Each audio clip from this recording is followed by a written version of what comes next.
gonna do this for the YouTube intro. What's up, guys? So the What's up, Switch. gamers? What's up, gamers? I hate Nintendo.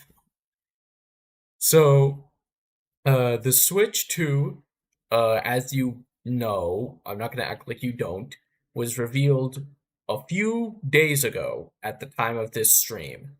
It was revealed a few days ago. Was that Um, yesterday? it was yesterday. It felt like 2 days. It felt like 2 days already. It felt like 2 months. It, well, you Sure. know. So, it was just revealed, meaning that it's the generation isn't technically over. I guess they could theoretically reveal and release a brand new Switch only game in like the next 2 months and release it in the next 2 months. But for the bulk of it, we can assume that this means that the Switch generation is pretty much over. Actually, I'm gonna hide the thing for now, so I can put on my Nintendo YouTuber music, so I could do that. You could hear it on the stream, but you can't see it. But I'm gonna put it back on. Yeah, I put on one of these because I don't have a stream playlist yet, and this is 5 hours. It'll work. So because of that, I've set up something that I'll talk about later, but I'll preface it by doing a ranking of every single Switch game. All of them. Except for the ones that I haven't played. Also some other ones which we'll get to, but this is still like 63 games. There's already going to be a lot here. I'm gonna change the thing here. Give me a second. Yeah, there we go. So before I start for real, oh my god. Before I start for real, let's go over some criteria of what I think I'm counting for this. So so it has to be a Nintendo published console exclusive. I'm not including ports or super basic remasters. Cross-gen games are fine, and remakes are fine, but they can't literally just be the exact same game again. Like Thousand Year Door, for example. Like, that's not a Switch game. I know it's a remake. That's not a Switch game. But the OST, dude! True, I guess. Anyway, the other condition is that the game must still be playable and not deleted even though it's a digital game. So a couple games at the bottom there are some games that were considered, but I ultimately didn't think counted for my ranking. Because they just didn't meet the criteria, and it would be kind of weird if any of them were here. Like, I'm not putting Pac-Man 99 here. Be for real. And to finish off our short preamble, here are some of the games that do fit the criteria that I just haven't played. You cannot make me play this. You cannot make me you can't make me play Nintendo Labo. I'm not building fucking cardboard. Nah, bro. Nintendo Labo. Sushi Striker, which is a Nintendo published game. It does technically meet the criteria, but I'm also not playing this. Famicom Detective Club, I do actually want to try out. I just didn't get to it. These Kirby spin-offs are... I'm not playing these. I love Kirby. I'm not paying for these. I'm not getting Dream Buffet. All of the matches in Dream Buffet are filled with bots now. I'm not buying that. Coward. Coward. Kirby Fighters 2 looks kind of fun. but I have Smash Ultimate, and Super Kirby Clash has microtransactions in it. Ew. Okay, but you love paying for Game Builder arbitrary shit. Garage, I have Unity. I do not need to play this. I've not tried either of the WarioWare games. I've not played Fire. This is the most prolific game that I've just not played here. I didn't play Three Hopes. I love Three Hopes though. Yeah, Three Hopes I heard was a good game. Get It Together I also heard was a good game. Shout out to these two games in particular. This technically meets the criteria, but it shouldn't. It shouldn't. And lastly, I'm not playing Endless Ocean Luminous. I'm not playing that. So, let's start off with our bottom slot. The 62? last 62. There are 62 games we're covering today. I'm That's not how- gonna be able to make it for all this. That's fine. That's fine. So let's start off with our lowest place spot, which is a game that most people would forget is eligible for this, despite the fact that it's made by one of Nintendo's biggest second-party developers. So, my pick for the worst Switch game is Little Town Hero. I forgot about this game. That's one of the two reactions you'll get when you see this. Either A, what is this game? Or B, I forgot about this game. So See, I can't forget about this because of your story. yeah, which you I'll will get to probably that. now I'll get talk to that about. later. I'll get to that later. But for context, for the many people who do not know, because this is easily the least played game on this list, Little Town Hero is it's a new IP from Game Freak that released in 2019, which was the absolute worst time to drop a brand new IP. It dropped in the 3 months where they had maybe their lowest point as a company in terms of like reputation ever. It's easily the lowest point for the company. And then they dropped this. So let's get some positives out of the way. The music is pretty good. The music was composed mostly by Toby Fox. Not like Scarlet and Violet where it's like 3 songs. It is mostly by Toby Fox. So it was good. It's good. That is the only positive for this game. This might be the most boring game ever made. So, the central conceit for this game is that it's an RPG that takes place entirely in this one town. Which, like, it sounds like a decent idea on paper, but the problem is that, like, you see, like, the monsters here, these monsters are essentially boss battles, and they come to your town. So you just stay in the town the whole time. It gets really boring really quickly. I got tired of seeing the town. I got tired of seeing the characters. Maybe this wouldn't be the case if the characters were interesting, or the game didn't look like a PS2 game, but it does for both of those.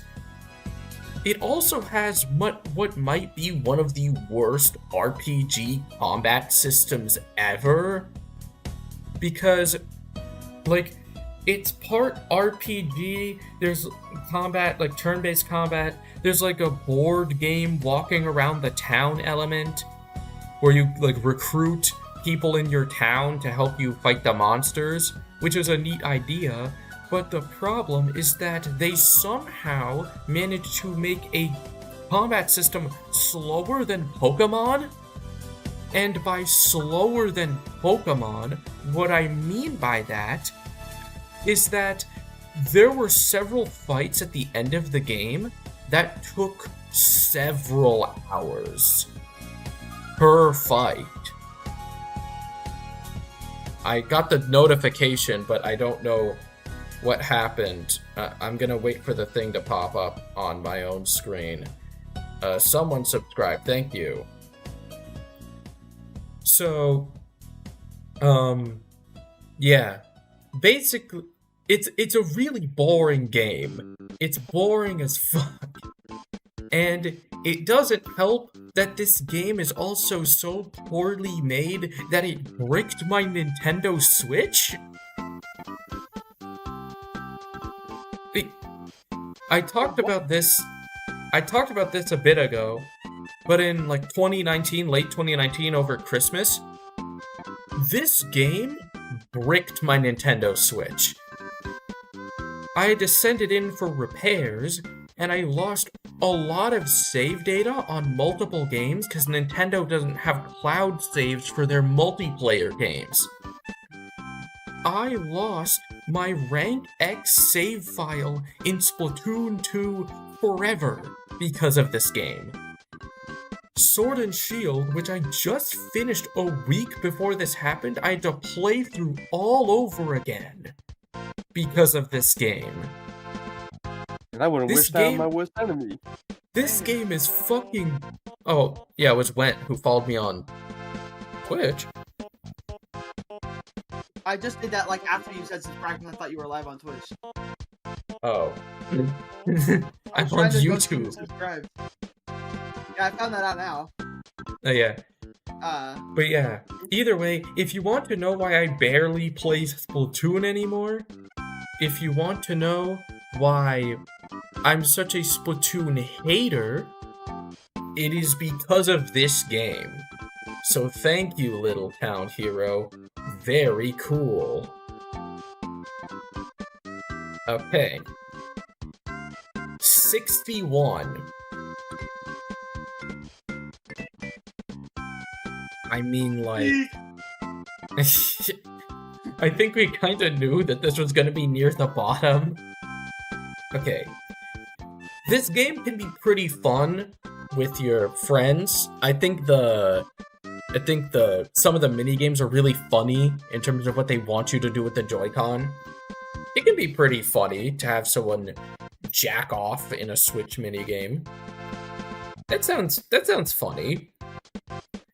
For 30 minutes.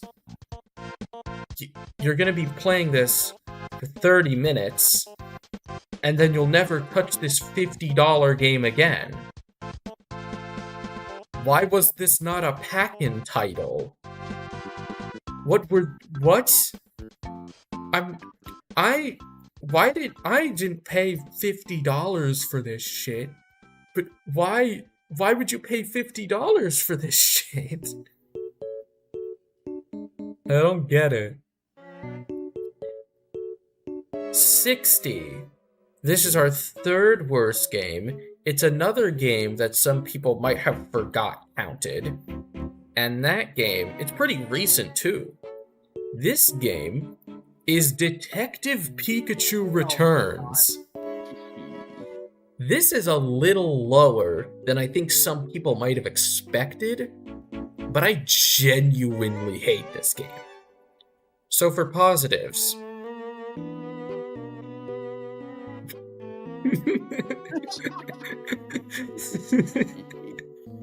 Me when the mac and cheese hits too different. We need a divorce. That's me when the mac and cheese hits too different. Thanks, Ichiban. Very cool. This game can be pretty funny.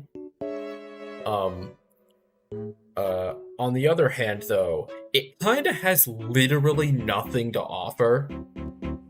Like, it does literally narrative detective video game that has a bad narrative bad detective stuff, bad video, and bad game. This might be the ugliest game on the Switch. It has literally no lighting. At least Scarlet and Violet has lighting. It looks disgusting. The puzzles, I'm not expecting this to be like Oprah did, but like, the puzzles are so basic that I'm sure even children are bored by this game. The story is completely, like, it's a fucking mess. They tried to put the twist from the movie in a sequel to the game where the twist wasn't there, and why?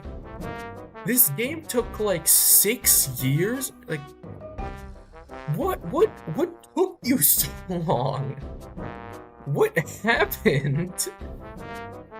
I didn't like the first Detective Pikachu, but I can't call that a bad game. It's just like a simple little 3DS game. This is bad. This is bad. 59. Mario Strikers Battle League. Oh, brother. Oh, Okay. man. Admittedly, the animations are excellent. I really like the rock remixes of like the Mario themes, but like the animations in this game are like top tier. Retro Studios are still not Retro Studios. Next Level Games. Next Level Games are still like one of the best second-party developers for Nintendo in terms of just making their games look super good. That being said, this is a symptom, and in my opinion, the straw that broke the camel's back of the whole Nintendo Switch multiplayer game that has no content, and then slowly gets piecemeal free updates for a few months before never getting updates again type of game.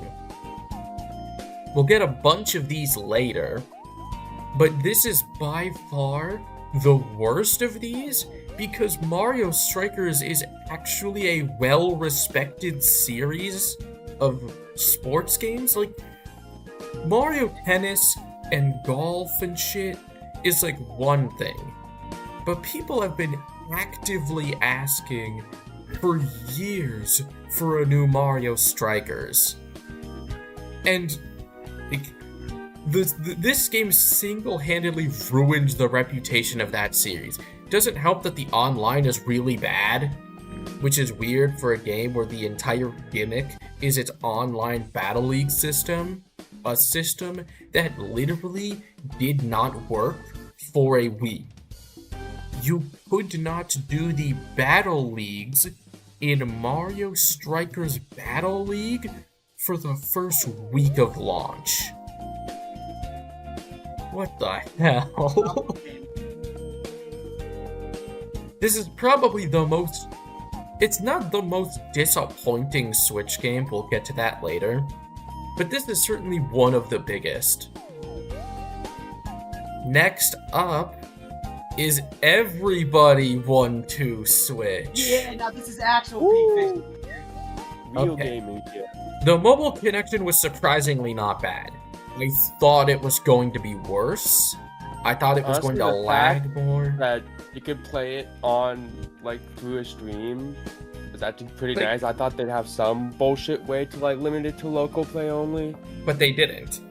Like, But they weirdly enough, the game works pretty well, surprisingly. That being said, oh my god. The Joy-Con motion control minigames are still so bad in this one. Some of them aren't even Joy-Con minigames, they're just like random quizzes and shit. Like, they clearly really- wanted to have a piece of the Jackbox pie, but it didn't work out at all. Also, this is a minor complaint, but I want to, like, shove this horse mascot in a locker. I hate this, so annoying. He he keeps like narrating all of these games. He has animations which are really janky. Like it's bad. It I hate this guy so much. Okay. Yeah, this game wasn't good. Next up,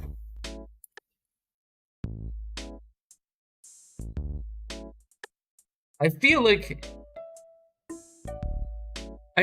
we've said pretty much all we need to on Switch Sports over the past few years. So, good things. Bowling and swordplay are still really fun. I actually think they improved swordplay compared to the previous games. This is the only sport where they improved it compared to the previous games. Bowling's just still fun because I like Wii Sports Bowling. It's pretty hard to fuck up. Unchanged. It's pretty hard to fuck up bowling. True. Anyway, this game has like no sports, which is weird for a game called Nintendo Switch Sports, and followed up Wii Sports Resort that had like 3 times the amount of stuff this did and multiple modes. We had to wait a year for golf and another year for basketball, despite them being in the game's code since launch. Not to mention Why? the fact that we had to wait like 6 months for soccer, also, which is something they included an accessory for in the physical version, and then it didn't work until like 2 months later. No, soccer was in the game at launch. You just couldn't use the accessory in soccer until a couple months after launch. They came with a pack-in accessory for the leg strap, but you couldn't use it until months after launch. What the fuck? What the fuck? This game is so bad, but I feel like we've kind of reached the... We have to be at the end of this game now, right? Like, there literally can't be any more, right? We're done, finally. Number 56.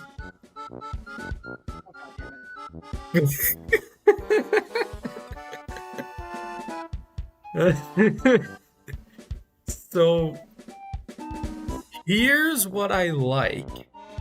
It is the most easily moddable Nintendo game ever created. Because it's made in Unity, which makes it super easy to mod, which means that the modding scene for this game is actually pretty good. There's some pretty cool things here. The problem is that they faithfully remade the worst Pokemon game and only made it worse. Why does it look like that? Why does it look so fucking ugly? Why did they not fix the Pokédex issue? Why did they not fix the story being bad? Why did they not... Like, they made a minor fix to HMs, but like, it's still pretty clunky. Why did they... Like, why is the difficulty scaled in such an awful way to where it's brain dead easy for most of the game, and then suddenly has a massive difficulty spike at the very end?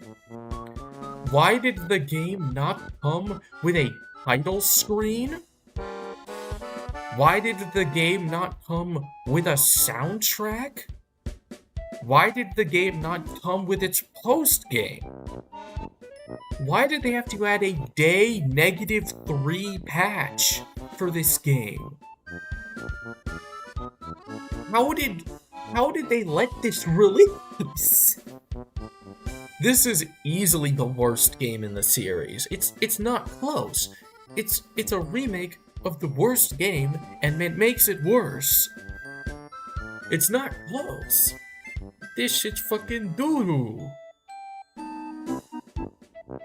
Oh, brother, this guy stinks! This guy and it single-handedly made people not want Ilka to make games anymore, even though it's clear that they can make video games. They made Sandland and One Piece Odyssey, and those were decent. They're not like the worst shit ever. 55. Fire Emblem Warriors. Hey, that's related to the game I'm playing right now. Okay. Technically speaking, it's not a bad Warriors game, I guess. It still pure functions gameplay, as a warrior game. one. It's In terms still... of gameplay, it's definitely like the higher end because you actually get like a say of when you get to break enemy weaknesses on like Hyrule Warriors. Yeah, but it's still technically decent Warriors. Easily the worst character selection of any of these games Yeah. ever. How are you going to make a fan service game for 2 console generations of your decades-long series? What? How are you only going to add characters from the DS and 3DS generation? I get that most... It didn't? They just picked the DS games because... It's literally just from 3 games. They only took characters from the first game, Fire Emblem Awakening and Fire Emblem Fates. That's it. There's like 3 other characters from the entire game from other ones. And it's just Celica, Lyn, and that's it actually. There's only 2. Like I am still baffled by the fact that Ike wasn't in this game. He's one of the Roy's also not in. Ike specifically is one of the most popular characters in Fire Emblem because of Smash Bros. But still, like, how are you at least not going to include them in your fan service game? What the fuck? 54. Pokemon Mystery Dungeon Remake. So, let me get this out of the way. It looks beautiful. I love the art style of this game. But it's a Game Boy game. You can definitely feel that it's a Game Boy game, and they did nothing to make it not feel like you're just playing an HD Game Boy game. There's another HD Game Boy game that's gonna show up later, and that doesn't feel like an HD Game Boy game. Why do some of the Pokemon models not even have knee rigs? Why does Eevee not have knees in this game? What the hell? Now listen, maybe it's just because apart from Explorers, I'm not the biggest fan of Mystery Dungeon. Like, I can recognize that it's a good game, and if you like Mystery Dungeon, then this remake will scratch that itch pretty well. I just kind of wish that it would have led to a new Mystery Dungeon game, and it's been 5 years, so probably not. 53.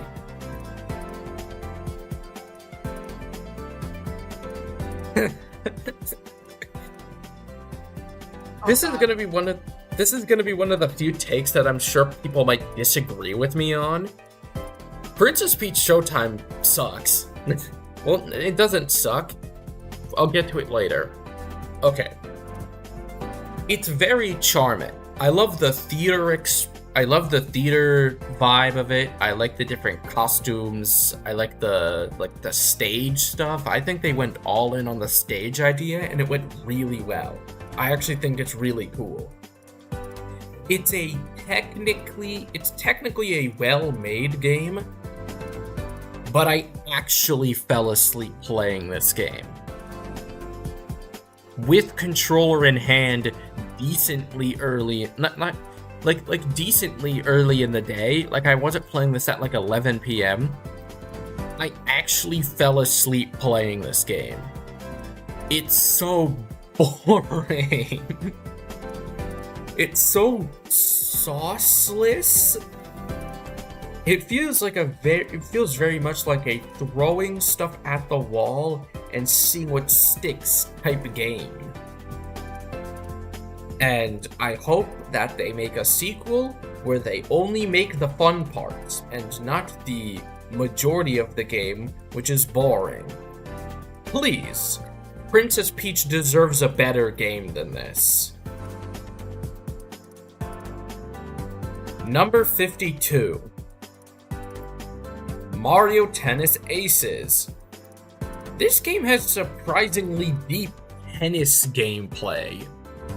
Like, it's weird how in-depth the tennis is in this tennis game.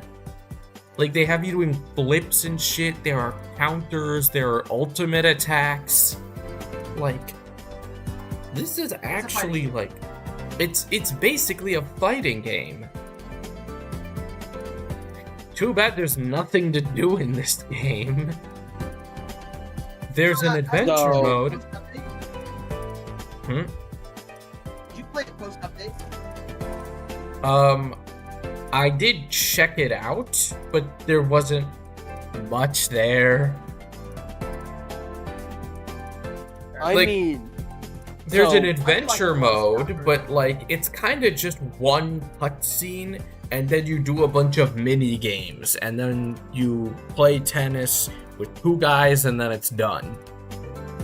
But then I have to ask the question: why does I don't think we saw another a certain Mario Sports game that is on the Switch, so I have to presume it is higher. So then I have to ask the question, why is that game higher? But I guess I'll have to ask that when we get to that. It's not much higher. It's not much higher. Give me a second. I need to turn on my lights.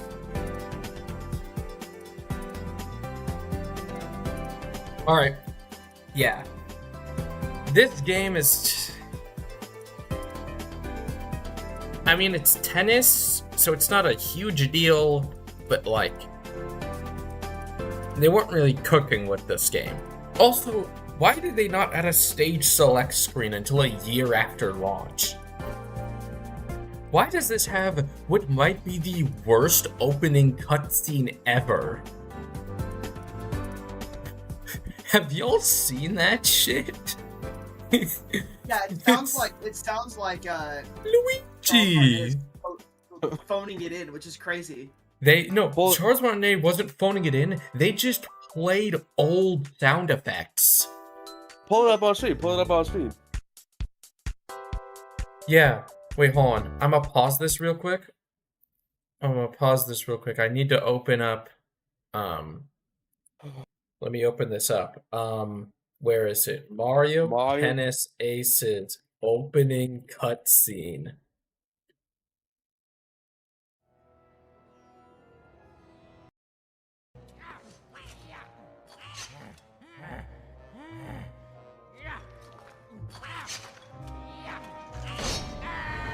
Thank you, Professor Gaming.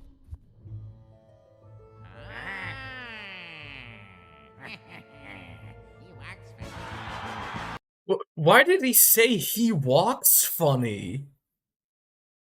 That was an old clip of him saying he walks funny. Why did they play that there? Yes.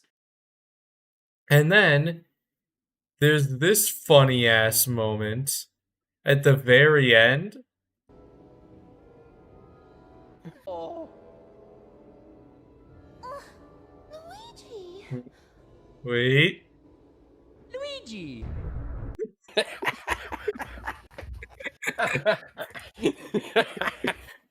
Luigi. One more time. Luigi. Yeah. Luigi. god, that is so bad. I hope you know that they added this a year after launch as well. The awesome game. Unironically though, I will admit, I had a pretty good group of friends back when this Yeah. game came out, and we played this game. This game is like, if you've got like a Yeah. good group that's willing to learn the game's actually like hella fun. Yeah, no, this game Okay. fucking slaps. Yeah, I just like it a It's a lot lot of less than investment. the average person. Okay. 51. Wait, I need to turn the music back on. Okay, well you Oh. already saw it, but like where is it? You already saw it, so we might as well talk about it. Age of Oh, no. Calamity. Chat. So Okay. Here's what I was like. 2018? I Damn. think no, it wasn't. That's just the wrong year. Oops. Okay. So it mixes Warriors gameplay and the combat and stuff from Breath of the Wild in actually some pretty cool ways. I think that I like the different playable characters. Rivali is one of my favorites. I like the way that they handle like the bombs and shit. It's a pretty fun game. The problem is that it reads to me. I know most Warrior games are like this, but this one in particular reads like really, really bad fan fiction. Obviously, I'd talk about the fact that the game runs like garbage and dick and garbage. Like, it's not any better. This game struggles to run. But to me, the main problem is that, look, it's partially this fucking egg guardian thing. Why was this a time travel story? they needed more Why? characters. They needed more characters in the game, even though they had an entire roster of characters from Breath of the Wild that were fine enough.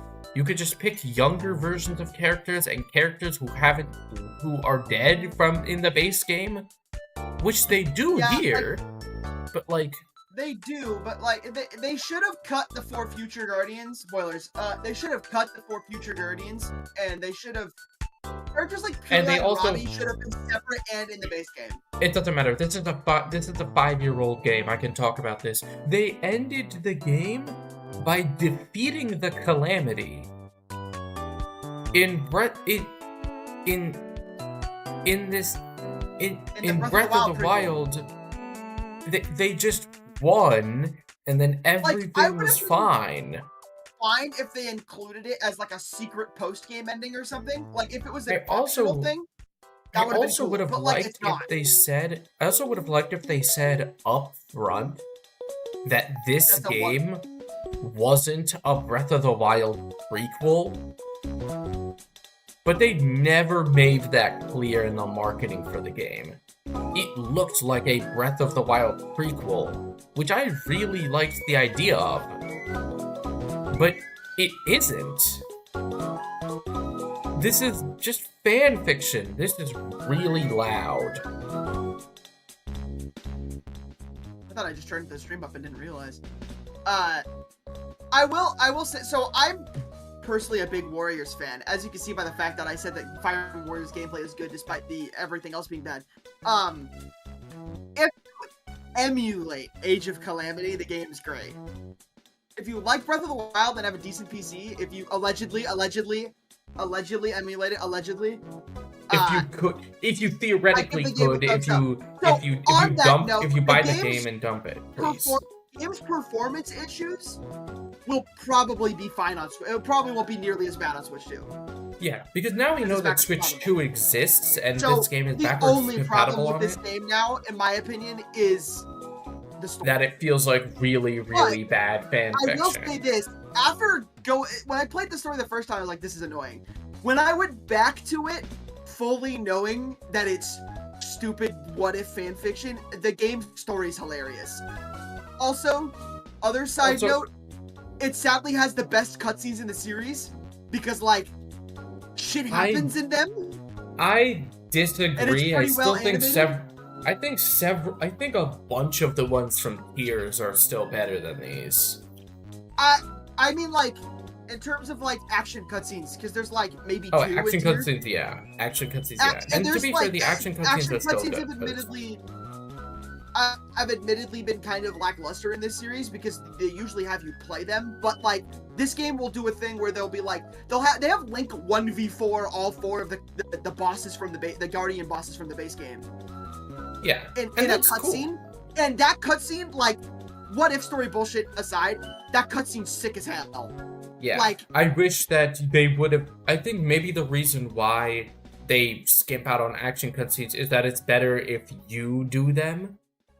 yeah, but You can't really do it in this game. You can't really do that in this will game. happen where something crazy happens, and then you'll immediately start a fight after that. So you just get the Yeah. best of both worlds. Whereas, Yeah. like, that's like the only other positive in terms of the story.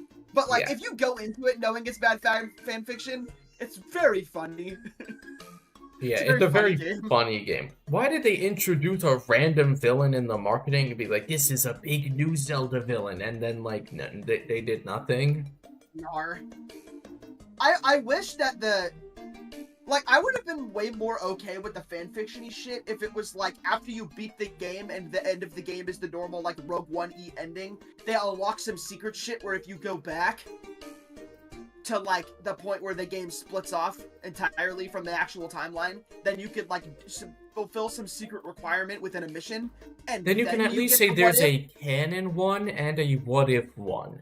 And then that'd Yeah, be because fine. I would have been way more okay, because then that way they could still have all the playable characters they have in the game, and it wouldn't affect the canon, and you get like the actual like Rogue One ass ending, and then also the cool shit. But they didn't do that. Yeah. That would have required more work and Yes. COVID, I think. And Koei Tecmo. Anyway, we're now breaking into the top 50 with Mario Golf Super Rush. See, I said it wasn't that much higher. So why? I admittedly like this game. I mean, like, it's Mario Golf. it's golf. It's just golf. Admittedly, I really like the idea of speed golf, where you have to run to the golf ball to start your next turn. I actually think that's really fun. I think that's a really fun idea.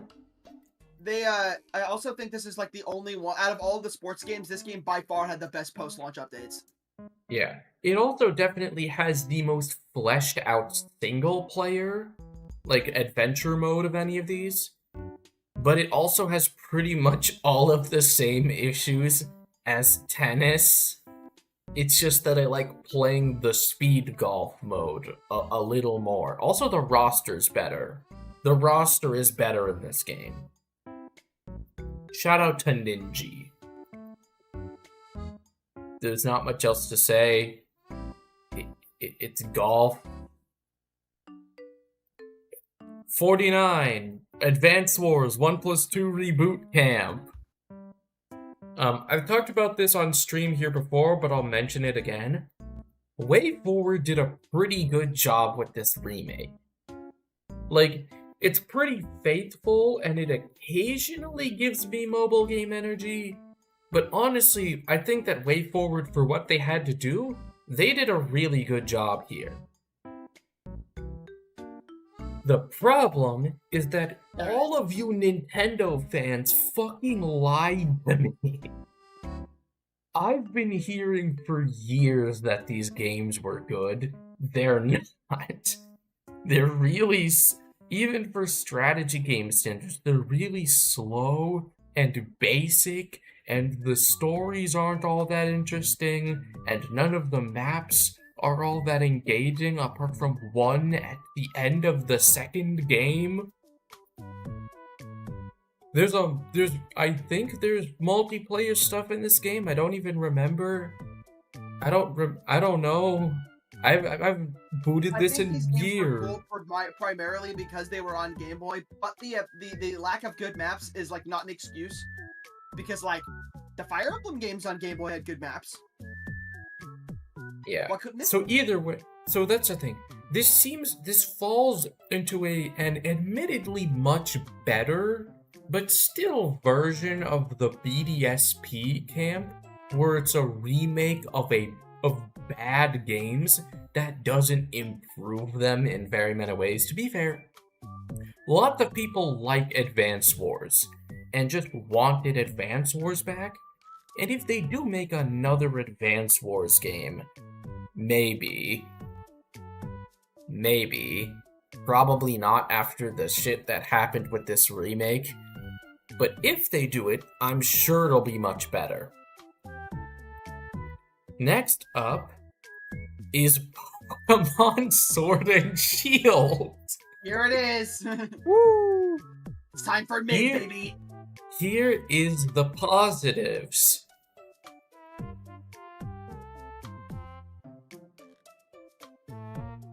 Okay. So true. Admittedly, there's a bit more that I'd like to mention here. Most of the cast, not all of them, and not in terms of narrative, but in terms of like design and personalities, they have some pretty strong character designs in here. I really like most of the gym leaders design-wise. I think that the rivals are pretty fun. I think Sonya's pretty cool. I like most of the new Pokemon, even though I'd probably say this is one of the less good rosters of Pokemon. I think the music is really good, even though the game doesn't mix it very well.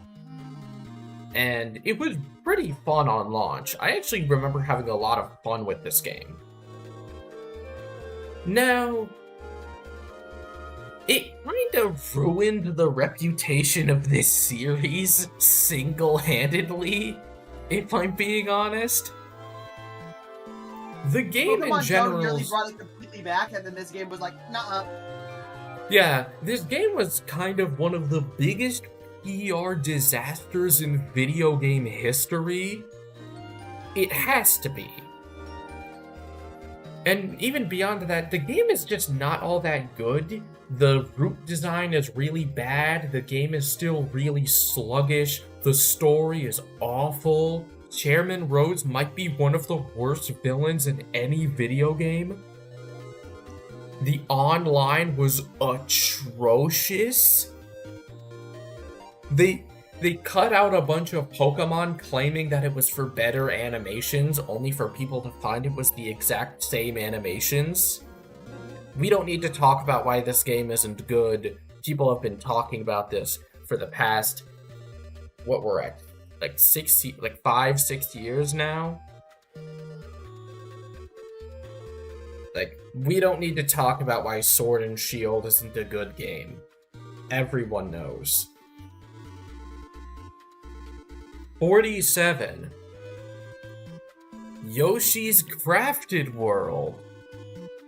So, I really like how this game looks. I like the crafted aesthetic. I don't think Yoshi fits it all that well, but I do think all the enemies and the environments and like the bosses, they look really fun. They're really cute and it's really nice. Goodfeel has a really good eye for making really good looking games, like aesthetically. There's some couple other issues, but the one I'd like to bring up, my fucking ears. This is easily the worst soundtrack of any Switch game. It's simply not, unless you want to count the pre-patch BDSP soundtrack, it's not close. It's not even remotely close. It's terrible. On top of that, the game is just like really boring, which is another thing Goodfeel games besides Epic Yarn, pretty much the last two, honestly, not even Goodfeel games in general. This game and Peach are technically really well-made games, but they're just really simple and boring and not all that interesting aside from its aesthetics. A 5-year-old would get enjoyment out of them. Yeah, this and Peach feel like they would go triple platinum in the daycare, which is fine. It's fine to have a Goo Goo Gaga game, and it's perfectly fine to have for companies to make Goo Goo Gaga games. especially ones that are technically as good as this and Peach. It's just going to naturally end up low here. 46. Bet some people are surprised to see this one so high. So, for the past few years, I've said that this is the worst Pokemon game, but I replayed it recently, and it's not that bad anymore. It's not that bad. It's not good, but like, I think I was a bit too harsh on it. Pros, it's still somehow the best looking mainline Pokemon game. I don't like the chibi character designs, but I think the way they handled the Pokemon and how colorful the world is, it feels really nice. It's a really nice game. I also really like how they added overworld Pokemon in this game, riding Pokemon, like a lot of the things that would carry through the Switch generation and would be improved here and there, started here. And it's pretty hard for me to not respect this game for it. Also, it got a lot But of my Pokemon hands builds legitimately with- ache playing this game. The docked mode controls for this game are awful. Why do I have to use a Joy-Con vertically? One Joy-Con vertically. Why? Why do I need why to there's do no that? Pro controller support baffles me. Yeah, especially because in handheld mode, it just uses gyro. The Pro Controller has gyro on it. Why didn't you just add Pro Controller support? In handheld mode, they force you to use the touchscreen. No. In handheld mode to catch Pokemon, you aim with the gyro and press A. Like, why couldn't the Pro Controller have done that? And beyond that specific glaring problem, it's just the most bare-bones baseline game in the entire series with pretty much nothing interesting about it. It's just Gen 1 again, and they didn't even do much to make it all that interesting. They replaced Blue with Trace, who is a doormat for the whole game. So that's lame. There's no post-game. Like, it's still not a good game. It's just that I recognize some of the things it did well a bit better on my most recent playthrough. So congrats, Let's Go. You're no longer the worst game in the series, in my opinion. Hooray! 45. Fire Emblem Engage. Oh god, here we go. This is the last game I get to be here for? Are you kidding me? I have to leave after this game. No! Perfect. Okay. The map and enemy design is some of the best in the series. I have played every game in the series. It is the best in the The series. dialogue and story is some of the worst in the series. Of this, like, positive, negative structure, this was one of the easiest. Like, it's so blatant that gameplay-wise, it's really, really interesting. And then the characters start talking, and it's like one of the worst stories of any of the games on this list. It has easily the weirdest and worst implementation of the marriage mechanic in all four of the games that I've had it. It's So they pretty do bad they in do this the- one. Oh, it's worse. They do the three houses thing where you can only marry off the pro tag towards the end of the game, right? It's like one side mission. It's kind of whatever. The weird thing is that because they, for some goddamn reason, chose to make the entire cast 16, for the most part, Yeah. except for like 5 characters. those 5 characters in only the English version. In the Japanese version, you marry all of them. In those, even the like 12-year-olds, you marry all of them. It's weird. In the English version, they did the localization thing where, like, I personally don't give a shit, but I know it pisses some pedos off or whatever. But they did the localization thing where a lot of them were rewritten to be like, this is a friendship ring, right? And which is like, whatever. It's super corny. It's garbage, just like the rest of the writing. Here's the thing: the Japanese version is like actually heinous, not just for the things I said earlier, but there is a character in this game, she's the last unit you get, who is the main character's biological sister. It's not like something like Fates, where they're like, you're only married in. No, you are related to this girl because you have the same father and the same mother.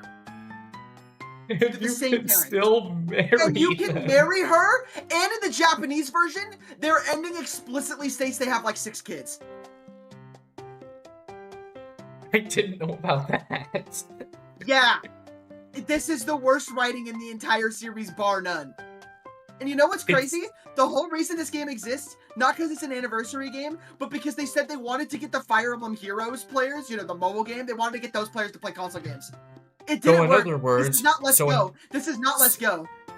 Because Let's Go is a successful game that brought Go players into the main series, and Engage didn't even do that. The only reason why it's higher is because it has some really great map design, but even the whole gameplay good to story bad, reading through these text boxes is gameplay.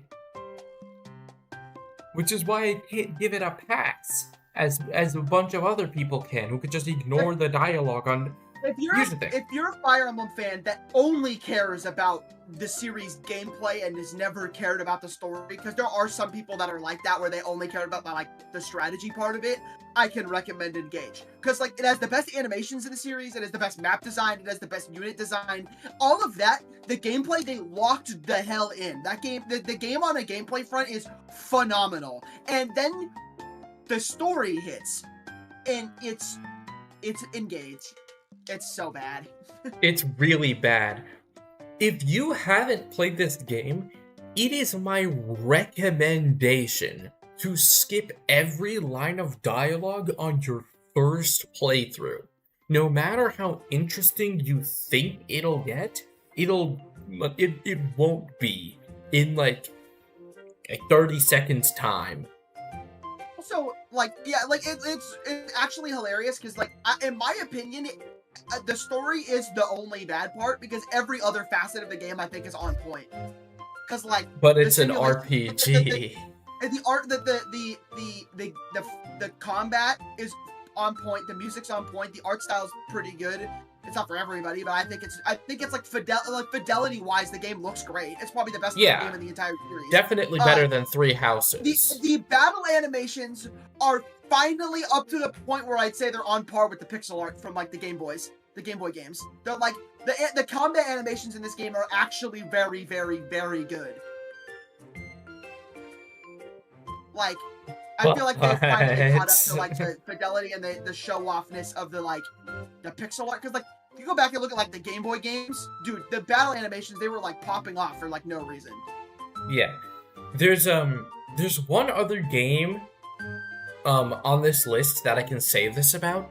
But even though this most recent game is definitely a miss and has some pretty glaring issues, I still feel hopeful about the series because it shows that they have a lot of stuff that they can do. Like they have enough there where I'm still super hopeful, and I think that aspects of the series are better than ever here.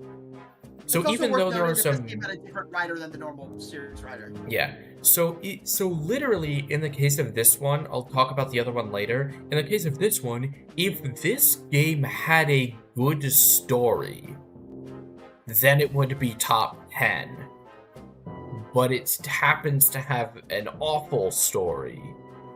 Not even like a mediocre one, but like an I think awful even if this one. game had like a harmless story that is just like an excuse to get. If all it of was these a harmless pretty story, good- then it would be like top 20, I'd say. Yeah, but it actively has like a laughably bad one. Like it's trying to be bad, almost. Yeah. Anyway, I think that's all I have to say about Engage. So if you need to pop out, Went, I'll see you Goodbye, later. chat. Enjoy the other 44 games. Hooray. Let me know where the Xenoblades are. All right. I need to let me know if like anyone else wants to pop in to call, but it's fine. You want me It's to? fine. Okay. Okay, I'm just gonna leave it right there, and then they'll come back with some more guys, and I'm gonna put it on 44 until then. So, until then, The answer I'd is like- no. the answer is no. Okay, that's fine. Number 44. 44 is Cereza and the Lost Demon. It looks really good. I do not remember a single thing that happened in this game.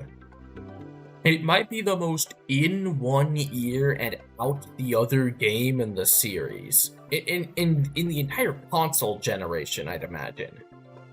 Because it's right next to Little Town Hero. Nobody played this game. The people who have played it seem to like it a lot more than me.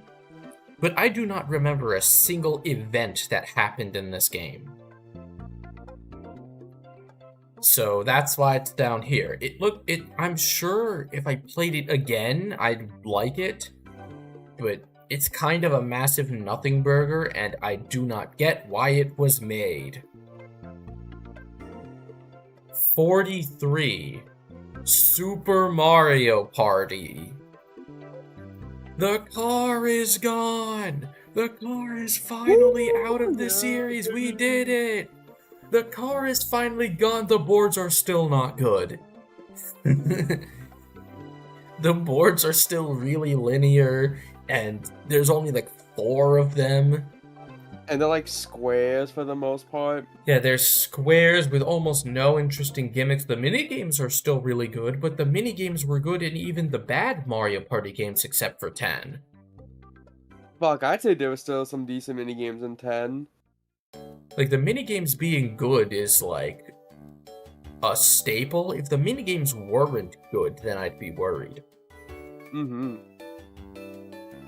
But, like, it's nice to see. This was inevitably a stepping stone to get to the point where we are now. So it's hard to, like, actively, dislike this game. It's like it's like when you enter, like, AA for the first time. Like, it's pretty hard to get, like, mad at this game for not being all that good, considering where we are now. But it's still not that good. 42. Mario vs. Donkey Kong. The music is surprisingly really good in this game. Like, it's really jazzy. Like it sounds like music that would be, like, on par with some of the stuff from 8 Deluxe, honestly. They went really hard on the music in this game. This is a $50 mobile game. This is a mobile game. You paid $50 to play a mobile game. But Cyan Limes, technically all Switch games are mobile games because the mobile game are more powerful than the Nintendo Switch, but they don't feel like mobile games. They feel like console games. This feels like a mobile game that you paid $50 for. Probably because it is nearly identical to a 20-year-old Game Boy game. That's silly. It's not bad, it's decently fun. It's like the most 6 out of 10 decent game. But, like, you paid $50 for a mobile game. 41. Man, I wish Wet was still here. Oh boy. Yeah. Xenoblade Chronicles 2. It occasionally has the strong moments that this series has in spades. It has excellent music as per usual. It looks Hey, look who's here! decent. It's not that bad. It's not that.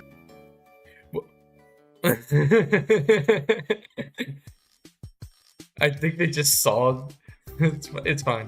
Xenoblade Chronicles 2. It occasionally has the strong moments of the series that it has in spades. But there's so much fucking bullshit in this game. The first massive chunk of this game, like I'd say until chapter 4, is awful. It is AW full. It is terrible. They front load the game with so much anime bullshit, and I like anime, but not this kind.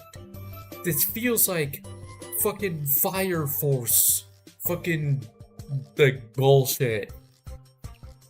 Feels like I'm watching a fucking shonen and not a good one. They slow down later on in the game, but it's pretty hard to argue that this isn't a major issue when those first few chapters are like dozens of hours long. It's not like AI the Somnium Files, where the first 4 hours are mixed and then the other like 16 are really good. Like, this is like double digit bad. I am planning to get into the Xenoblade series soon, so we'll see where my stance on this is. The other thing is maybe that by the end of the year. yeah, the main thing though is that when it comes to Xenoblade 2, it is required reading. X isn't, Xenoblade 2 is. The DLC is pretty good. The DLC is just straight up good. But it's pretty hard to argue that this game doesn't have a lot of terrible moments throughout. It's like giving your like kid like the vegetables are the anime bullshit and the meat is like the actual strong Xenoblade moments that make you remember, wait a minute, this is a Xenoblade game. You have to eat. They switch back and forth repeatedly between meat and vegetables for the whole game, back and forth repeatedly. So if you're fine dealing with constant bullshit to get constant good moments, then you'll like Xenoblade Chronicles 2. But if you can't stand even a little bit of that stuff, you will hate this game. 40. We've cracked the top 40, and it's New Horizons. This is really awkward because back when this... It's funny because even back when this game launched, I said that it wasn't the best in the series and I liked New Leaf more. But I still recognize that it was a really, really great game. The island terraforming idea is excellent, and like everyone else, those first few months with this game was magical. Some of like the most fun I've had with any Switch game. The problem is that Animal Crossing is a game designed for you to put a lot of time into it, and there isn't really much to sink your teeth into with this one. The NPC dialogue is way less good than New Leaf, and you reach that barrier where there's nothing else to do a lot quicker than you usually do. It's not a bad game by any stretch. It's still a really, really fun game, but it's hard to argue that this is like anything but like a bit of a downgrade from Animal Crossing New Leaf. Anyway, I do hope they stick with this either with updates on Switch 2 or with a new Animal Crossing that has this island terraforming idea back and maybe some other stuff. Because this is a really good idea. I love the stuff in this game. 39 is Kirby Star Allies. The ending and post-game content is weirdly excellent and some of the best in the series. But even by Kirby standards, this is pretty basic. Like, the theming is like just standard Kirby stuff, but this time there's a cult and the AI party members kind of break the whole game, like up until the very end. So, like, it's definitely by far the weakest new Kirby game. But if someone told me that they enjoyed themselves, I wouldn't really question them. Even basic Kirby is still pretty fun, even if these guys ruin it. Next up is Another Code Recollection. I think I'm the only person who played this game.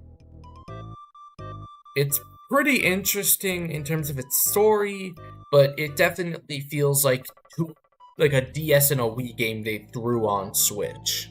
They didn't really make the game any more interesting gameplay-wise, and there's still these awkward Joy-Con motion shit that is just not that good, because this is not a Wiimote. This is a Joy-Con.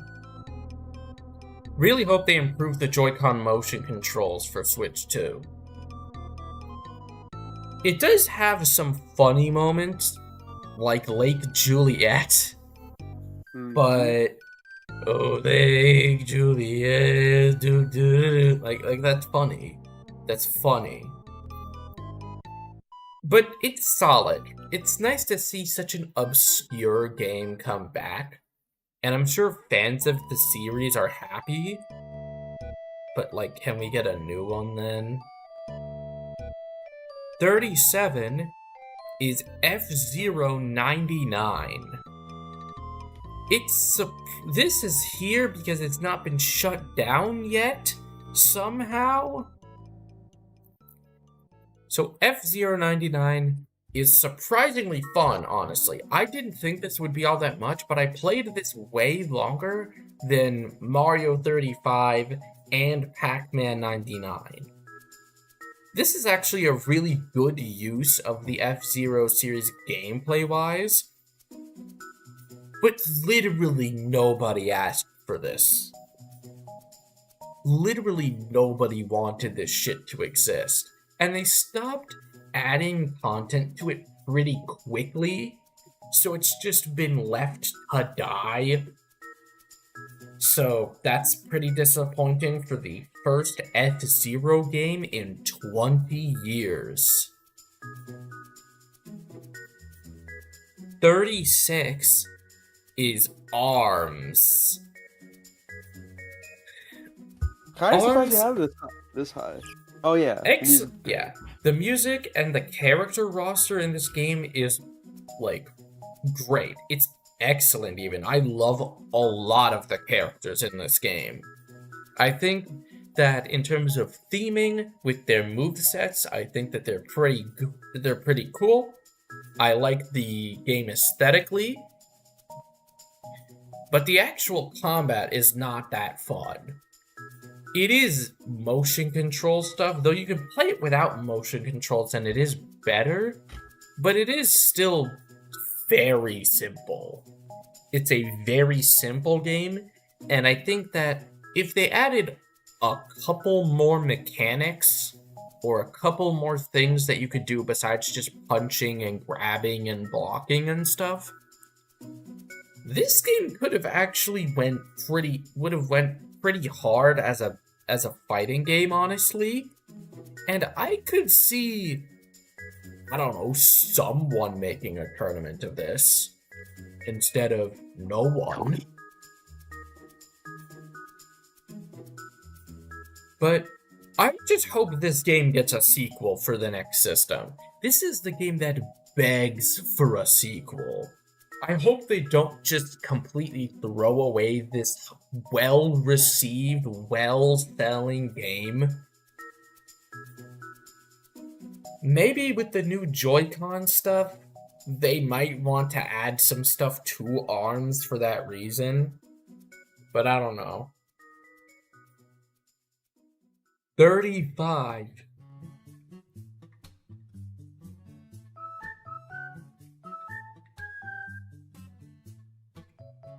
Do I need to say it? I think we all know. Yeah. To sum it up quickly, it is one of the most interesting games in the series, gameplay-wise and narratively. But it's one of the most viscerally disgusting games I've ever played. I legitimately think that if this game looked better and ran at a solid, consistent frame rate, it would be a top 5 Pokemon game. It would get like a 9, honestly. It might have even been in the top like 15. There was so much riding on this game, and they fucking blew it. It's definitely, in my opinion, the most disappointing game in the entire Switch generation. Because playing it, you can tell they had something here. It just needed like an extra year or 2 of development and polish. If this game really does look and run solidly on the Switch 2, then we're so back. We are so back. Either way, I'm still excited for ZA because it cannot be this bad again. Even the Pokemon Company has to know they cannot do this shit again. Nintendo had to file refunds for this game. I don't think they want that. 34 is Ring Fit Adventure. Surprisingly good fitness game. In terms like gameplay wise, it's surprisingly fun. It's kind of limiting in terms of whether or not I'd want to play it for obvious reasons.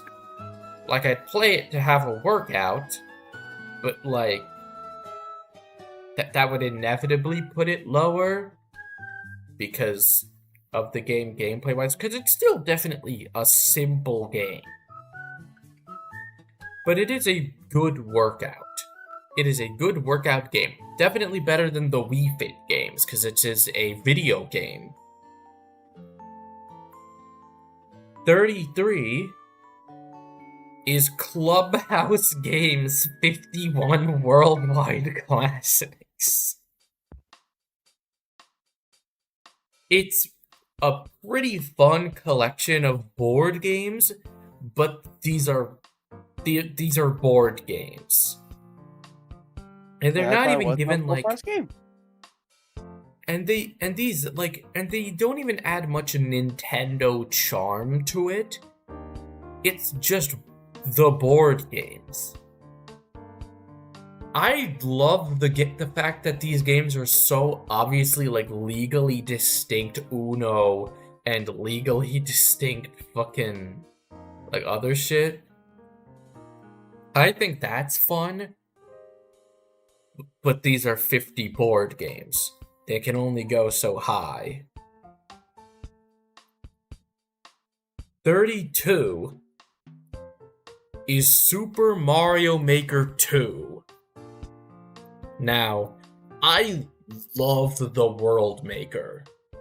I love the idea of making a bunch of levels and stitching them together in a campaign that you can make yourself. I think that's an excellent addition that properly builds upon Mario Maker 1. But this has some of the worst online in any game. Period. I can think of a couple games where it's worse, but this is a 2D Mario game. Why is it this bad? In fact, I think the online being this bad is the reason why they made Dark Souls Online for Wonder. Additionally, I don't really think that they translated making levels all that well in docked mode.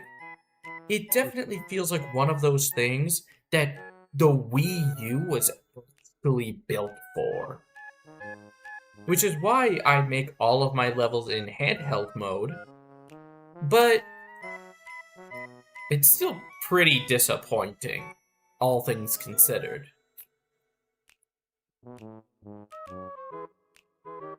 31, just shy of the top 30, is Bayonetta 3. Actually, this might be one of the most disappointing Switch games, because the combat for Bayonetta is really good in this game. The game looks about as good as it can, it runs about as good as it can, and it has really good music still. It's still a Bayonetta game. I wonder how the game ends.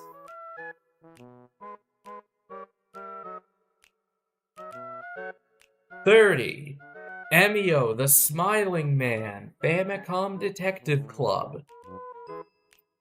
The narrative is really good. For a visual novel, I loved the narrative stuff in this game, but there were several sections in this game where I just had no idea how to progress. I had no idea where the fuck to go to progress the story, which is pretty annoying for a visual novel. It definitely feels pretty dated, and I think that they could have added a couple features that are in most visual novels nowadays. Like they could have added that, and then it would have been like a bit better. But it's still pretty good narratively. It's surprisingly good. Don't immediately discount this game because Nintendo didn't make an M-rated survival horror game. You're a loser, and you will not survive the winter. 29. Splatoon 3.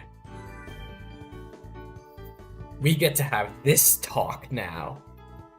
The campaigns, both of them, are actually really fun in Splatoon 3. They definitely expanded gameplay-wise on a lot of stuff from Splatoon 2, which you'll notice hasn't shown up yet. That is because they drip-fed mediocre maps over 2 years. The maps in this game are not that good. The online connectivity is worse than Splatoon 2. And they had these fucking tri-color turf war bullshit. That was the gimmick of the game, and then because nobody liked it, they took it out of rotation. The idols in this game are fun. I like Big Man, but I think they're probably the weakest set so far, and the music is still Splatoon music. So don't be surprised that it's this slow. The reason why it's here is because number 28 is Splatoon 2. It is, in my opinion, by most key metrics, the best overall Splatoon experience when compared to the time of its release. But it's just Splatoon. Obviously, I mentioned earlier how much time I spent in this game, but It's pretty hard for me to put Splatoon that high over 3 because these games are the same game. All of these games are the same one game with, like, it feels like they definitely add stuff in terms of, like, expansions and narratives and stuff. Shout out to Octo Expansion. Octo Expansion's, like, great. That's the best thing in Splatoon. But, like, it's still kinda just Splatoon again. Even when it was revealed, people were like, why is this a sequel? It feels exactly the same to the first game, which it isn't. But it's hard for me to justify putting Splatoon all that high. Maybe Splatoon 4 will fucking wow me again. But it's pretty hard for me to get too excited about this series nowadays, even though the games are still good. Thanks, Little Town Hero. Number 27 is Super Mario RPG.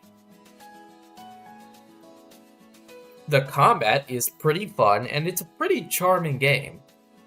The original characters in this game, not you actually,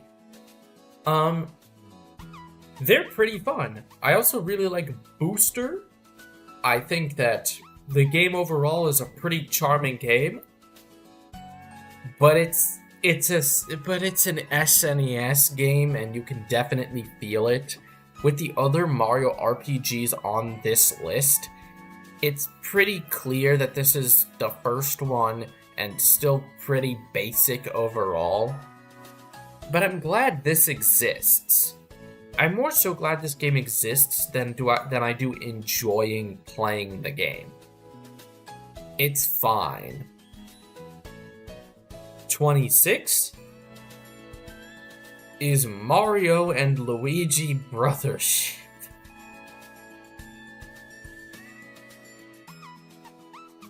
The story is one of the best in any Mario RPG. I really like what it does in the back half specifically, and the animations are top tier. The game in general just looks like perfect for the series. I wish it ran a bit better, but we'll wait a few months for that. It's way too long and bloated though. Like, it's way too long. And it's filled with a bunch of fluff that didn't need to be there. And the music is by far the worst out of any Mario RPG, and it's not even remotely close. I still think it's a great game. To be clear, this is the sort of the 8 out of 10s and above. So I still really like the game. But it's pretty hard for me to not be disappointed by it. Because it looked perfect, and then I played it and I was like, oh. Top 25 times new Pokemon Snap. It is one of the best looking Switch games, but it's an on-rails photo game. It can't realistically be placed that much higher. I did have a lot of fun with it, and again, I'm really glad that a new Pokemon Snap game exists. I think it's definitely better than the original, but I can't realistically put this game super high up. It's pretty great for what it is, but what it is still pretty simple, in my opinion. 24 is Mario Party Superstars. This is the mid-evolution of the Switch Mario Party games. I'm gonna say Mario Party? We finally have a Mario Party game with all good boards. Woohoo! None of those boards are new. To be clear, this isn't really too much say of a negative. Peach? Is that... What was that? I wouldn't really say the Peach board's all that great, but... But like most of them, this is like the best batting average in the series up to that point. And the online multiplayer was a really great addition. Like, this is definitely close to its final form, which we'll get to later. 23 is Echoes of Wisdom. I really like the Echo concept. I really like the idea of using your environment for puzzles. And I think that they do it in some really interesting ways. I think that it leads to a ton of player freedom, which I value. But the UI is awful. Why are all of the echoes on one line that you have to scroll through to get the echo that you want? There are technically ways to sort it, but they're not all that useful. They barely do anything, if I'm being honest. So, it was fine in the early game when there weren't that many echoes, but the more echoes you get, the more, like, time-consuming and annoying it is to have to do that. But the game is still pretty charming. I don't like the story all that much, apart from one interesting story revelation midway through the game. And I think it doesn't use Zelda. It uses Zelda's character in a pretty interesting way, but I wish they would have done more with it. I wish she would have just slung magic, because the combat in this game is pretty tedious. I feel like there were better options here.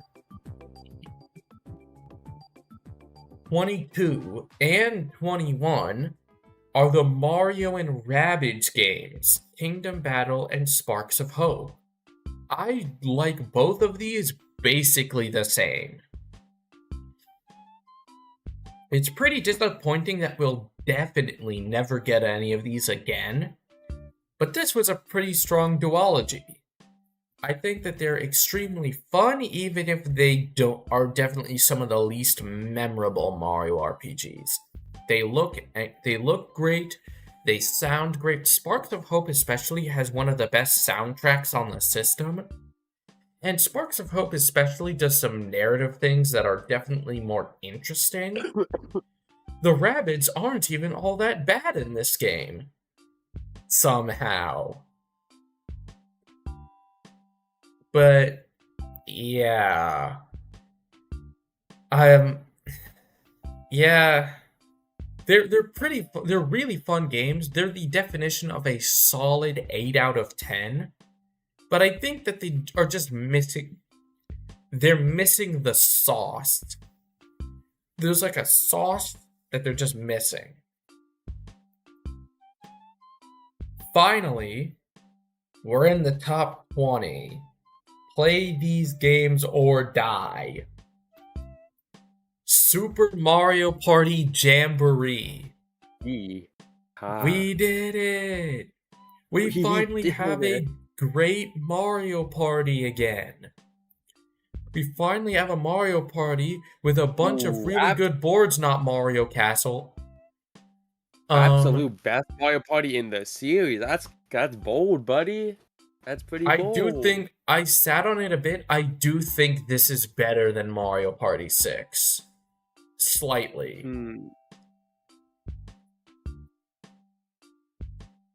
They have a bunch of side modes, though, that I have no interest in ever trying out, which are all over the game's marketing, which isn't a major issue. Pretty cool, but everything else I do not give a fuck about.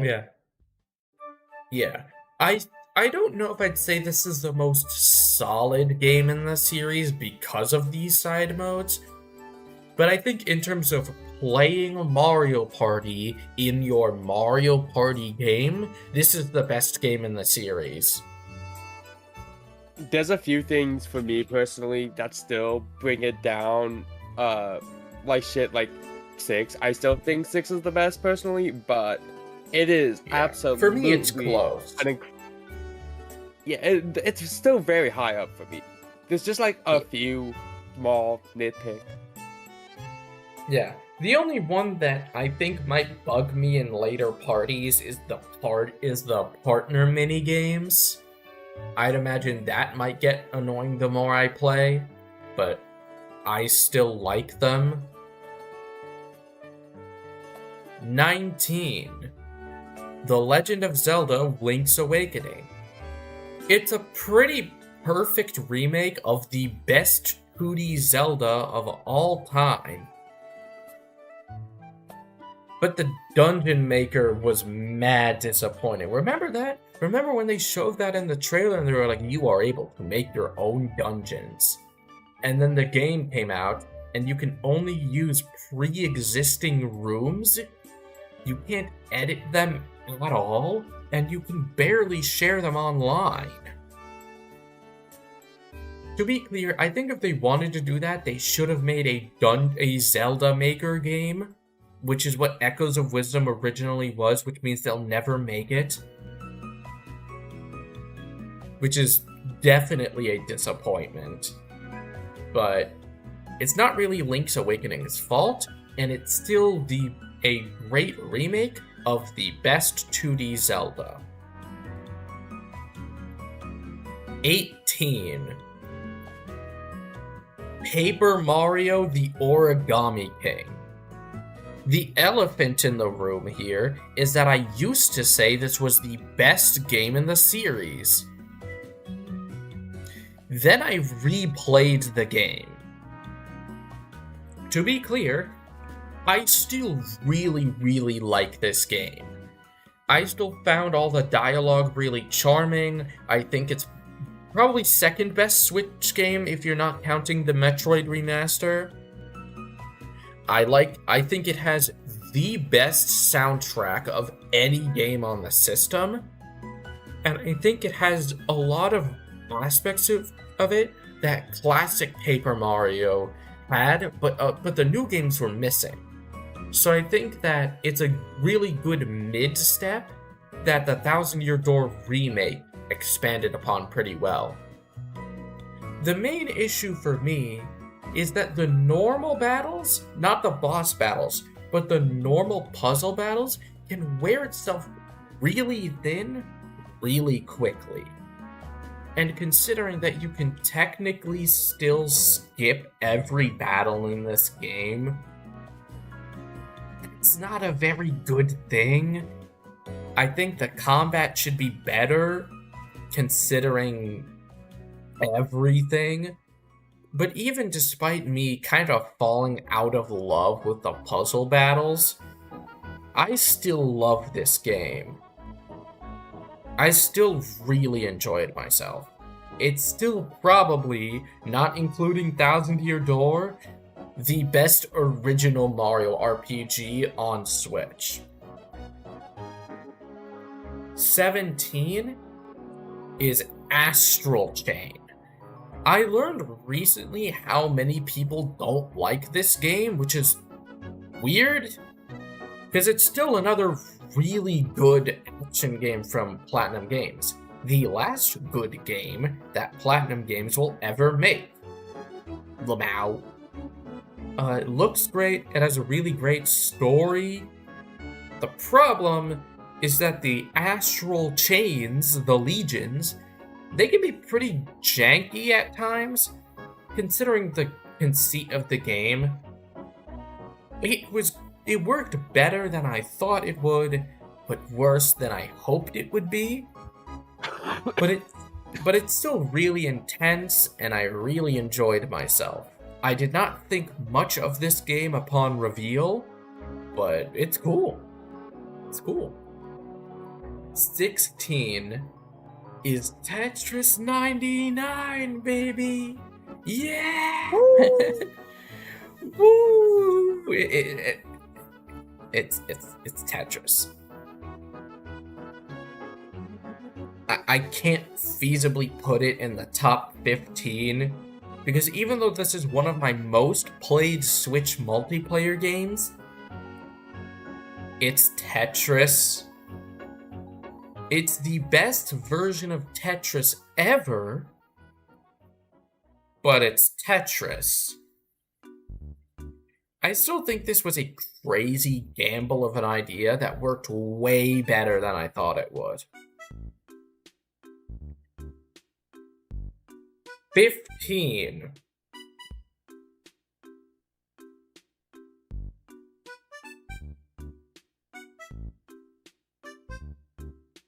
It got top 15. It got top 15. Yippee. This is probably the single most important game in the entire Switch generation. It is the biggest crossover in gaming history before Fortnite blew up. It has an astronomical amount. Technically, Fortnite was out by the time Smash Ultimate was out. Oh, I guess Fortnite wasn't in its crossover thing yet, though. Yeah. Fortnite wasn't crossing over with games when this released.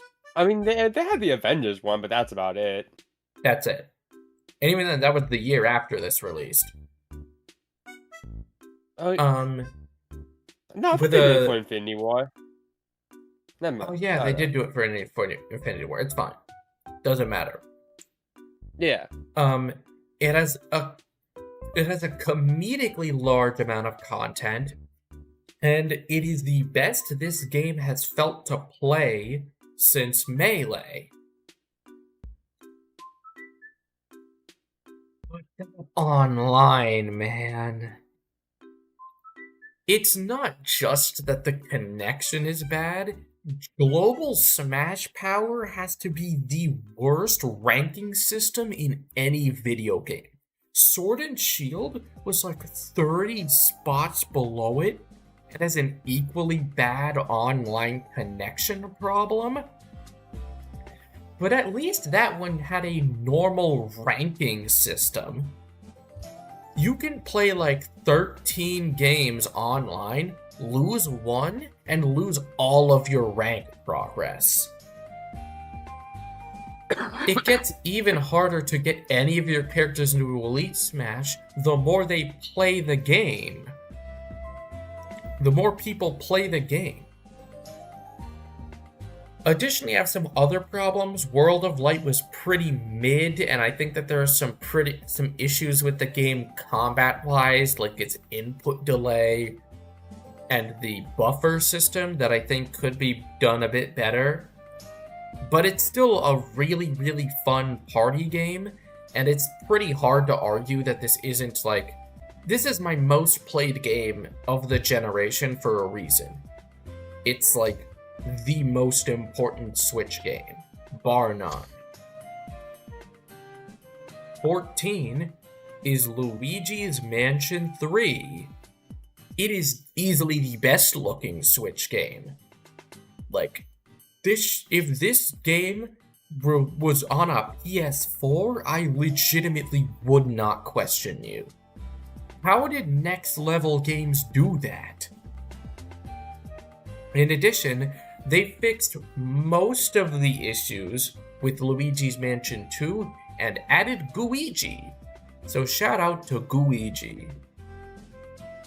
It was a bit more linear than I would have expected it to be, but that's pretty much the only issue I have with this game.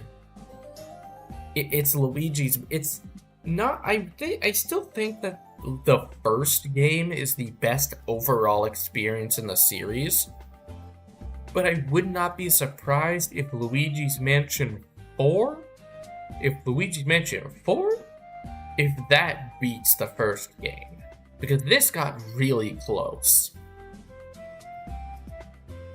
13 is Bowser's Fury. I really love the open-ended structure of Bowser's Fury, and it has probably because I've been looking at stuff about it recently, because I just had the itch to play it again. It might have a top 5 Mario soundtrack. Like, it's really underrated. People do not remember how good this shit is. I also really like using the cat suit in an open world Mario, and it keeps the same fun of collecting shines, as Mario Odyssey's moons. But it's incredibly short by Mario standards. It's barely a full game. I didn't even know if I wanted to count it. But like it takes 3 hours to 100% the game. I think combined with 3D World, it's one of the best Mario games, but I didn't include 3D World. But Bowser's Fury is a new game, and it's really cool. 12, we're getting closer and closer to that top 10, is Xenoblade Chronicles Definitive Edition. It is the best way to play one of the greatest RPGs of all time. And then they just stapled the worst game in the series and on the back of this as a post-game expansion. Like, if you want to play Xenoblade Definitive Edition just for Xenoblade 1, it's peak. It's the best way to play one of the best RPGs ever. But I thought we weren't counting Connected, remasters. it's a remake. They remade the game.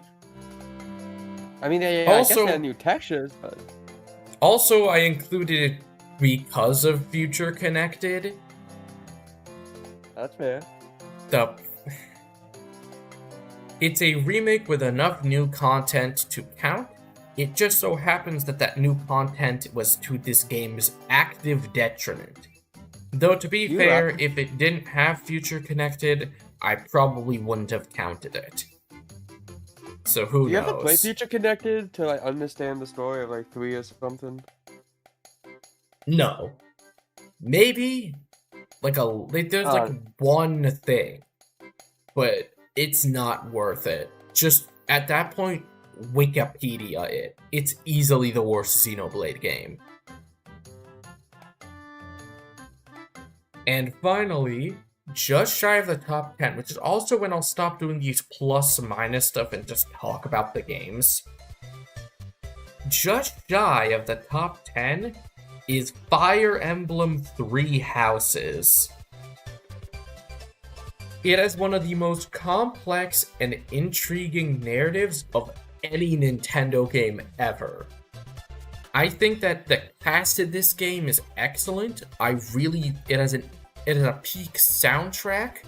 I think that the combat in this game is fun. I think a lot of people don't like the combat, but I still really like it. But Jesus Christ, this game is disgusting. There's another game that'll show up later that also doesn't look very good, but this game looks worse than that. They have PNGs in this game. Like, straight up PNG textures. Like the PS2.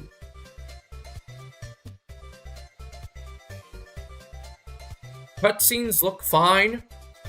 The animations could be better, but that's really But the fact that the game looks this bad is what drops it out of the top 10. The other game that looks bad that's in my top 10, at least in my opinion, has a more fun gameplay loop, and I just didn't mind it nearly as much, although it did not look this bad. So we'll get there. So now it's time to actually talk about the games in our top 10. Pikmin 4. I've been waiting for this game for a decade, and it is easily the best Pikmin game. I'm really glad that this game made Pikmin into an actually prolific series. Not like a massive one, but you can comfortably put it as like a second tier series like Kirby now. Like, it's such a fun game. I love Ochi, both gameplay wise and also, I mean, look at it. It's Ochi's peak. I love the stuff they did narratively with this game. It has a massive shift halfway through that I really, really enjoyed. And Dandori battles are really fun. It managed to live up to and exceed pretty much all of my expectations. I'm so glad this game has been sent out of hell. 9 is Super Mario Odyssey. This is, I'd say next to Ultimate, the biggest game on the Switch. I think that the kingdoms in this game are mostly excellent. I think Cappy is the best addition to Mario's moveset ever. I think that some of the sequences in this game are the best in the series. It looks great. It has a top 5 Mario soundtrack again. It's just a really cool game. If there's anything I have against it are the motion controls, which are not very good and are required for certain Cappy movements. And some of the kingdoms are pretty bad. Like, Ruined Kingdom with this big-ass dragon should not have been just a boss arena. But yeah, obviously Odyssey is great. But it's not the best 3D platformer on Switch.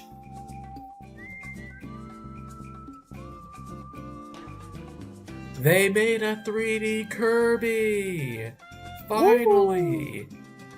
And they somehow managed to completely nail it on their first try. Also, for the people who haven't tried this yet, if you played Astrobot, it's structurally very similar to that game, with the different transformations and stuff, and the linear 3D platforming levels.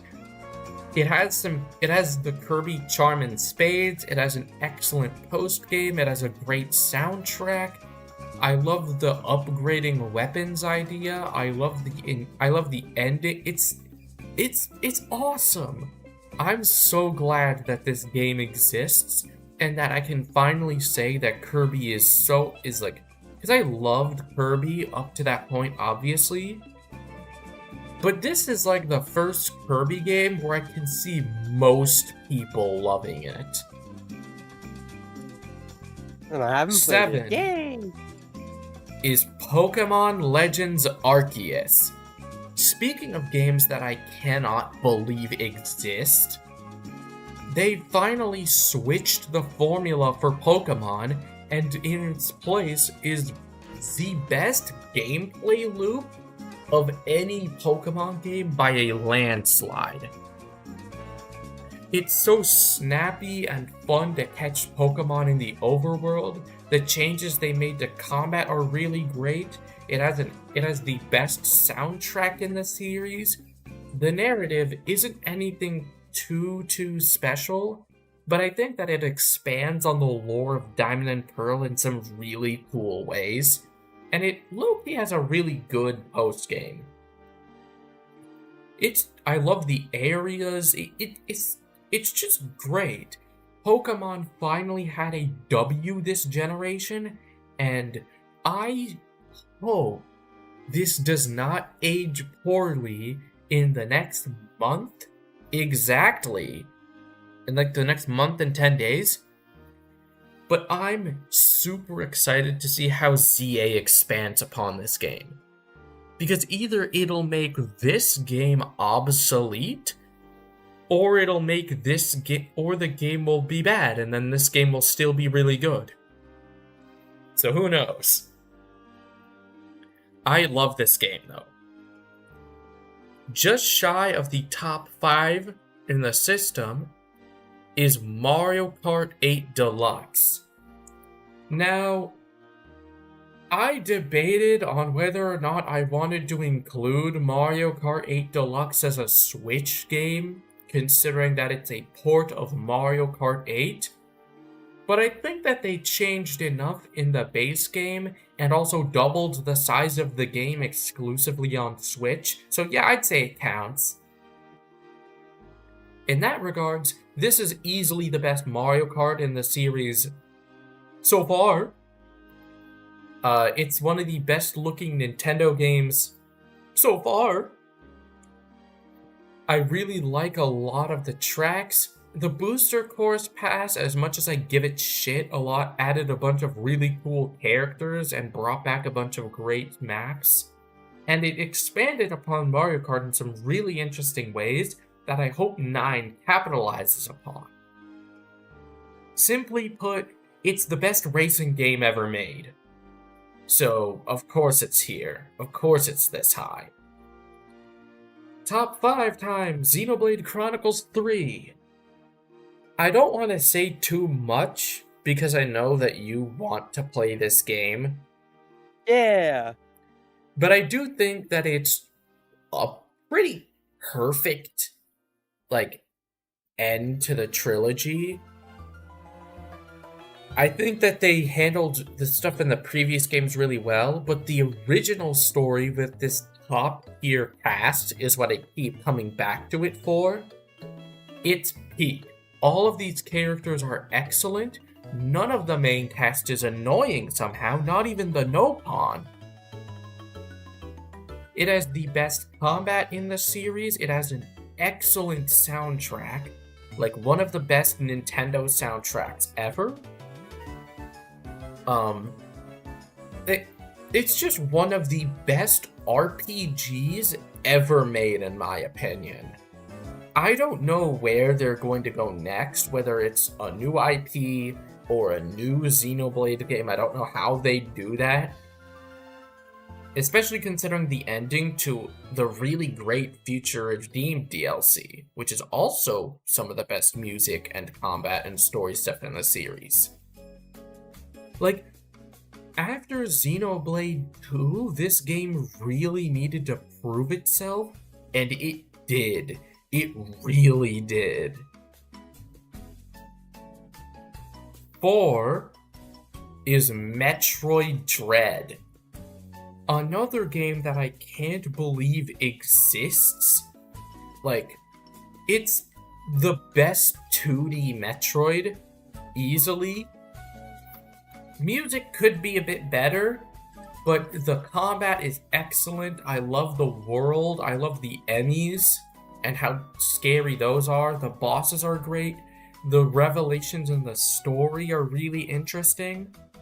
And Samus is just so cool. She's so cool.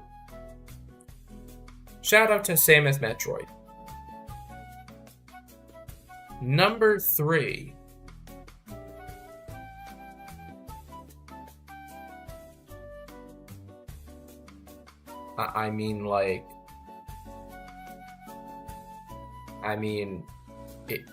It's Breath of the Wild. Considering the game that's not here yet, I'll talk a bit more about that later. But in general, this was a massive landmark moment for open world games because they realized that they could just decide to be good and actually make people want to explore. It's the kind of game that people who glazed Skyrim say Skyrim is. Is it a perfect game? Absolutely not. The story isn't all that good, and neither are the dungeons by Zelda levels. But it's pretty hard to argue that this isn't a landmark title in the history of gaming. Rolling Stone recently put this as the best video game of all time. And it's pretty hard. I don't agree with that, obviously. But if someone came up to me and said Breath of the Wild is the best video game, it's pretty hard to argue against that. Number 2 is Mario Wonder. This is the best 2D Mario of all time. and one of the few games I'd give a 10 out of 10. Sure, the bosses could be better, but like, I don't care. They're still fun, and the rest of the game is so constantly peak that it doesn't even really matter all that much. It sounds great. They finally gave Mario a fucking art style again. All the new power-ups are great. The Wonder Flower mechanic is excellent. I don't need to glaze Mario Wonder any more than I do. Everyone knows why Mario Wonder is peak. That being said, some people don't know why this game is very good. Well, they know. They do know about the game. They just really don't like Tears of the Kingdom. I still think that it's overall the best experience on the console. It's a very flawed game, and my opinion of it diminishes slightly the longer I think about it. To the point where if I made this in like 2 years, maybe I'd put Mario Wonder over Tears of the Kingdom. But it is the best experience that I've had with a video game in a really long time. They expanded Breath of the Wild in so many interesting ways. The story is better, the dungeons are better. I think that there are some things that don't stand up to par to other games that have been released as of late. But it's pretty hard for me to argue that this isn't my favorite Switch game. It's one of my favorite games ever, and I really hope that the next sequel is not Breath of the Wild 3 and they make a new game. Please. I want to get out of Hyrule. And that's it. Not entirely done though, because this is the announcement for the 2 people in chat, which are probably us, that I'm holding a Nintendo Switch community poll. What? We're basically... it's to vote for the best Switch game of all time, entirely fan-voted. The way it works is that there's a list of every single Switch game, and you have to rate it on a scale of 5 if you've played it. If you haven't played it, please select the not played option. You would not believe how many people did not do that last time. There, underneath, feel free to talk about the game. Feel free to talk about your opinion. I want to know why you rated it the way you did. I'm not asking for IGN dissertations. Just like a general summary of what you think of the game is good enough for me. Or just something that sticks out. This will run until... I'm not sure. This will just stay open for now. I'll announce the closing date later, but for now, temporarily speaking, this poll will be open until the Switch 2 launches. Whoa. Once the Switch 2 launches, this poll will close and I will make a video going over the results. So let's see what you guys think are the best Nintendo Switch game. And that's it. That's the end of the video. Thank you guys for watching. Thank you guys for sticking if you did. Whether you're watching this live or you're watching this as a video, thank you for watching.